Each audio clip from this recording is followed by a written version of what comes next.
Association की बात करें तो बचार साहब हमारे साथ बैठे हैं। देखिए, और कहते हैं कि पूरे देश की 80% से ज़्यादा जो हेरिटेज प्रॉपर्टी राजस्थान में है।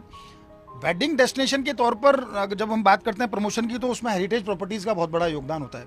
अब चूंकि ये सब जिस तरह का माहौल बना, पहलगाम की घटना हुई, उसके बाद हमने काउंटर अटैक्स किए और तमाम तरह की जो घटनाएं सामने आई, लेकिन इंडस्ट्री, टूरिज्म इंडस्ट्री की बात करें वो निश्चित तौर पर इससे इफेक्ट हुई है। तो आपको क्या लगता है कि इसमें हेरिटेज प्रॉपर्टीज़ की बात करें या हेरिटेज टूरिज्म की बात करें, वो कितना इफेक्ट हुआ है इससे? खमागणी नमस्कार।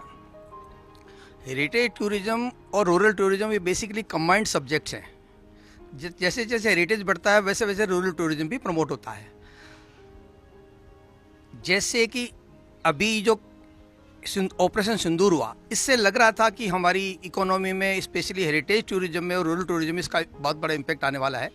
बट जो मोदी साहब की जो इम्पैक्ट रही या जो समझौते किए गए, उससे वापस जो हमारी भावना बढ़ी या हमारे जो कॉन्फिडेंस आया है वो ज़्यादा रिवर्स करके आया। जैसे कोविड आया, कोविड ने हमको लॉस दिया, लेकिन जैसे ही कोविड गया डबल टूरिज्म बढ़ा, हमारी रेट्स बढ़ी।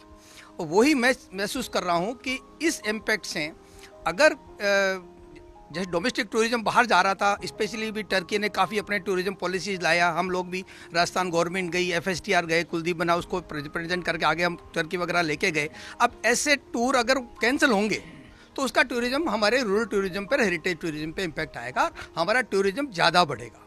अगर हम लोगों ने, जैसे कि अभी महेंद्र सिंह जी ने कहा, कुलदीप बना ने कहा, सुरेंद्र सिंह साहब ने कहा कि हकीकत है कि अगर हमारा डोमेस्टिक टूरिज्म अगर बाहर जाना बंद कर देगा, जैसे कि पहले किया था उन्होंने, हमारे मोदी साहब ने इसके बारे में रिक्वेस्ट भी लगाई कि अगर वेडिंग आपको करनी है तो इंडिया में क्यों नहीं, बाहर जाके क्यों, उसका काफ़ी इम्पैक्ट हमारे यहाँ पे हुआ। और आज हमारे सारे वेडिंग डेस्टिनेशन डेवलप हुए ड्यू टू मोदी जी के एक शब्द के कारण से कि इंडिया का पैसा इंडिया में आप डेवलप करें। पहले विदेश देखें, इसके पहले भारत को देखें। अगर भारत देखो का अभियान अगर जारी रहेगा, और अगर हम लोग अब इसके जो इन्होंने जो पाकिस्तान का जिन जिन कंट्रियों ने डायरेक्ट सपोर्ट या इनडायरेक्ट सपोर्ट किया है, कुछ कंट्रियों ने डायरेक्ट सपोर्ट किया है, कुछ कंट्री इनडायरेक्ट सपोर्ट किया, अगर हम सबका अगर हम सबको अगर ध्यान हटा देंगे या टूरिज्म की तरफ अवहेलना कर देंगे, तो हमारा डोमेस्टिक टूरिज्म बहुत बढ़ेगा। हमारा रूरल टूरिज्म, जो हमारे मोदी जी की पॉलिसी है, रूरल टूरिज्म बढ़ाओ, हेरिटेज टूरिज्म बढ़ाओ, आसमान को छुएगा। इसमें कोई शंका समाधान नहीं है। धन्यवाद।